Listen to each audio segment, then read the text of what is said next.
بابەتی ئەدەبی چەکە لە بابەتەکانی کە کۆکراوەی دەق و نووسینەکانی ئەو ناوچەیە بە شێوازی جۆرا جۆر و بەپێی گۆڕانی قۆناغەکان و سەردەمەکان کە گۆڕانکاری بەسەر هاتووە و تێکەڵاوبوونی پردی پەیوەندی نێوان وڵاتان و ناوچەکان لە ڕێگای وەرجێڕان و هەروەها بابەتی کۆبوون و کۆڕ و سیمینار و حتا دروستکردنی فستیڤالەکانیش بابەتیشی گرنگە بۆی بتوانرێت ئاڵۆگۆڕی ئەدەبی لە نێوان وڵاتانە بکرێت و کوردیش بۆ خۆی خاوەنی ئەدەبی تایبەتە لە کلاسیکەوە هەتا ئێستاش کە ژانری هاوچەرخ و پۆست مۆدێرنیشکە هەر هەیە کاری لەسەرکرێت لەلایەن ئەو نەوانی کێن لە داهاتوە کار لەسەر بواری ئەدەبیات بکەن و بتوانم برە و بە بوارەکە بن و پێشخستنی بەرچاوی پێوە بجێڕن و هەروەها بابەتی ئەدەب و ئەدەبیاتیش گرنگی و تایبەتمەندی خۆی هەیە. یەکەمین فستیڤاڵی نێودوڵەتی ئەدەب لە سلێمانی ڕاگەێنرێت کە لەم فستیڤاڵەدا دیارە کە ساز دەکرێت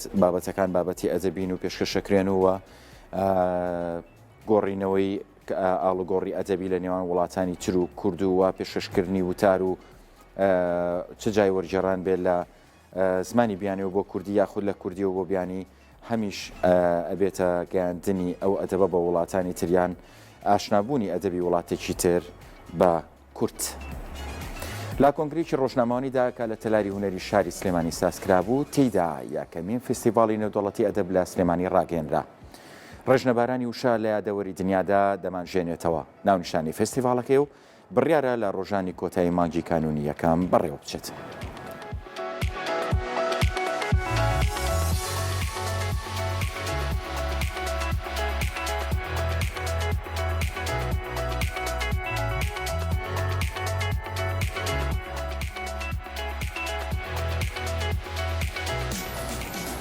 بۆ زانیاری زیاتر لەسەر فستیڤاڵی نێودوڵەتی ئەدەب قسە باسەکەم لەگەڵ بەڕێز محەممەد کوردۆ کە وتەبێژی فستیڤالە بۆ ئەوی زانیاری زیاتری لێوەرگم ڕاستەخۆ لە ڕێی تەلەفۆن و لەگەڵمایە.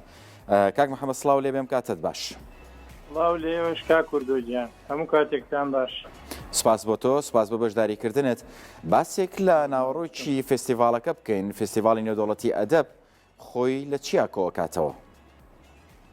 سپاس بۆ ئەم دەرفەتە کە بۆتان ڕەخساندوین. فستیڤاڵی ئەدەب ناوەکەی بەخۆیەوەتی یەکەمین فستیڤاڵی نێودوڵەتی ئەدەبە لە سلێمانی کە وەزارەتی ڕۆشنبیری و بەڕێوەبەرایەتی گشتی ڕۆشنبیری و هونەری سلێمانی ئەم فستیڤاڵە ڕێک دەخات. بابەتەکانی زیاتر بابەتی ئەدەبیە وەکو لە ناوەکەیە دیارە شێری تیا خوێنرێتەوە کۆمەڵی شاعیر تایە بەشدارە بن لەگەڵ کۆمەڵێک لێکۆڵینەوە و توێژینەوەی جیاجیا کە بەسەر چەند تەوەرێکا دابش کراون.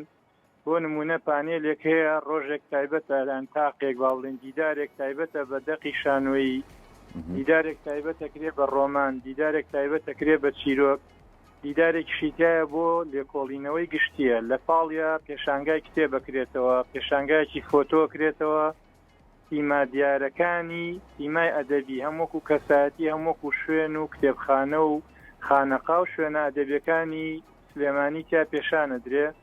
لەگەڵیشیا گۆرانی و هەڵپەرچەی میلیشەیە لە ناو بەرنامەکانی فستیڤاڵە. زۆر باشە کاک محەممەد، مادام ناونراوە فستیڤاڵی نێودوڵەتی ئەدەب چەند وڵاتانی ترتیدا بەشدارن و ئاڵوگۆڕی ئەدەبی ئەکرێت؟ فستیڤاڵی نێودوڵەتی ئەدەب ڕەهەندێکی ئەوەیە کە تەنها لەم بەشەی کوردستان ئەنجام نادرێ، ینی باڵێنەوانی کەتایە بەشدارن تەنها لە باشووری کوردستان نین، لە هەر چوار پارچەکەی کوردستانەوە هەم وەک شاعیر هەم وەک توێژەر و لێکۆڵەر بەشدارن. لە وڵاتانی ئەوروپیش لە هۆڵەنداوە خەڵکمان لەگەڵا بەشدارە، لە فەرەنساوە خەڵک بەشدارە، لە دانیمارکەوە خەڵک بەشدارە. بەو شێوەیە سنوورە دیاریکراوەکەی باشووری تێپەڕانەوە و بۆیان نازناوی نێودوڵەتی وەرگرتووە. هەر تەنها خوێندنەوەی شارە یاخود خوێندنەوە بۆ باگراوندی شارەکانە کە لە ئەدەبیاتی کوردیا هەیە؟ پێشتر ئاماژەم پێکرد شێری تیا خوێنرێتەوە، چەند شاعیرێکی ناوچە جیاجیاکان بەشدارە بنتیایە، لەگەڵیشیا کۆمەڵێک توێژینەوە پێشکەشەکرێت. 26 بابەتی تیا پێشکەشەکرێ، هەندێکیان خوێندنەوەی شێرن، بەشەکانی تر وەک پێشتر ئاماژەم پێدا دابش کراوە بەسەر ئەو تەوەرانەی کە باسم کرد. کۆمەڵی لێکۆڵینەوەی جیاجایە لە گۆشەنیگای جیاوازەوە، لە ڕوانینی جیاوازەوە بۆ دەوڵەمەندکردن و قسەکردن لەسەر ڕەهەندە جیاوازەکانی ئەدەبی کوردی. زۆر باشە.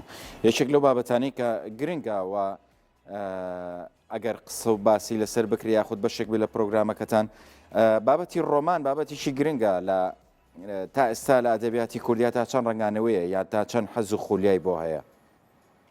ئاماژەم پێکرد پانێلێک تایبەت کراوە بە ڕۆمان لە پانێلی لێکۆڵینەوەی گشتی شەهر باسی ڕۆمان نەکرێ، بەڵام یەکێک لە دیدارەکان تایبەت کراوە بە ڕۆمان.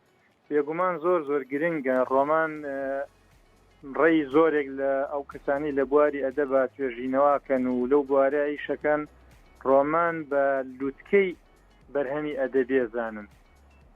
زۆر باشە. چەند نووسەریان چەند کەسایەتی دیاری نووسەر لەنێو ئەدەبیاتی کوردیا بەشدارە بن تێیدا؟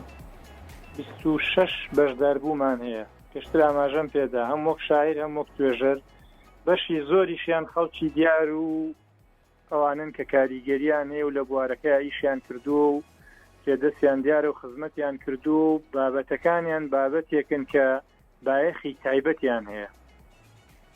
زۆر باشە. سوپاس بۆ تۆ بەڕێز کاک محەممەد کوردو و تەبێژی فستیڤاڵی نێودەوڵەتی ئەدەب لە سلێمانی دووبارە سوپاس بۆ بەشداریکردنت.